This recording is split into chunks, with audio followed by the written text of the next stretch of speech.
And now back to Bobby Likis Car Clinic and your host, Bobby Likis. Don, thanks for holding. Welcome to Bobby Likis Car Clinic. Hi, Bobby. Hi.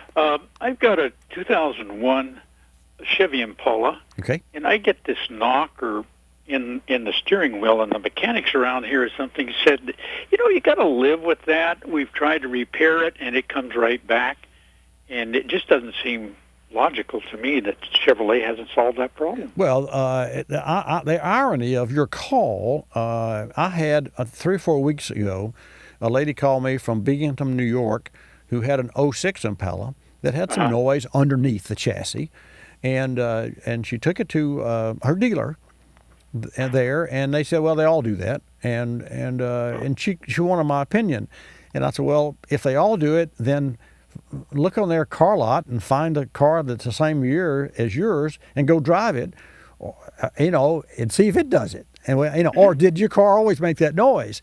And so the answer, we already know the answer, Don. No, when it's new, it didn't make the noise, and I'm sure that your car at one time did not make that noise. And so I disagree with that. And I think that all items on an automobile, chassis, suspension, doors, I think it should all work as new.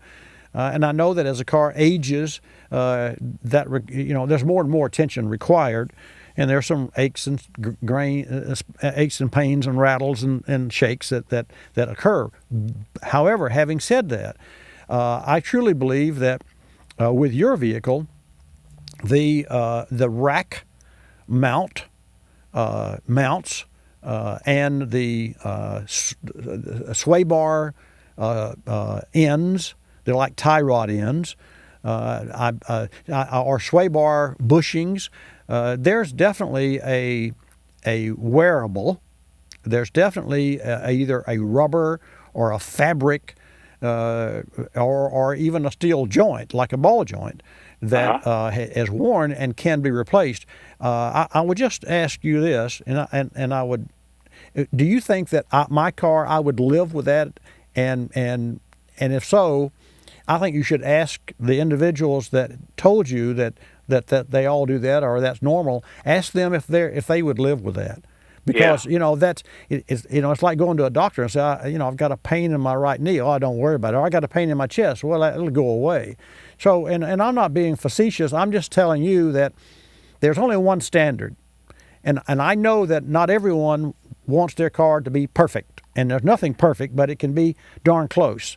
And I think that for the individual that keeps his or her car as close to roadworthy as possible, and whenever there's a noise, it's easy. If you got a dozen noises, where do you start?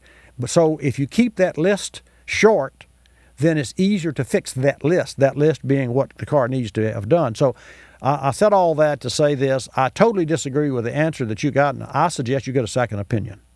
Yeah, that one of them was the dealer, another one was another mechanic, and so I will find somebody that can really help me get that, go through the front end and make sure everything's okay. Well, have you taken a technician for a ride, you and the technician? No. I want you to do that. Okay. Can you make this vehicle make this noise anytime you please? Every time it drives. Well, that's just not. We're not talking rocket science here. We're just talking about someone that would give you the time of day and their time. And here's what I want you to do. I want you to go to yet a third shop, and let me give you a website where you can find several shops. Okay. Okay. That website is asashop.org. And ASA stands for Automotive Service Association, of which I'm a member, and there are hundreds of members, thousands of members. But asashop.org, and you can plug in your zip code and plug in 5 miles or 10 miles, and you get a list of shops.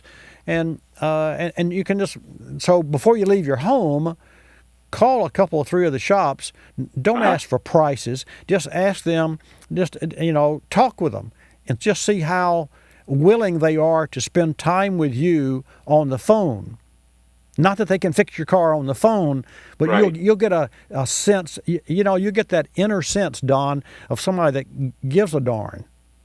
And Right. and they say and then at some point in time you can mention, I would, that you've been told by others. You don't have to slam other shops. I don't Sure. like shops that slam other shops. I abhor that. But you can just mention that. Well, I've had some that told me I just have to live with it, and see what kind of reaction you get, and you'll put a burr under somebody's saddle, because if you tell me that somebody told you had to live with an oil leak or with a ache or a pain or a groan or a knock, then you've really got me interested, and so you can go from there. I mean, you got me hooked right now. So that's what I would suggest that you do, because I wouldn't live with it, and you don't have to either. Very good. That's good advice. I appreciate that, Bobby. Yeah, my pleasure, Don. Thank you. Thanks for calling.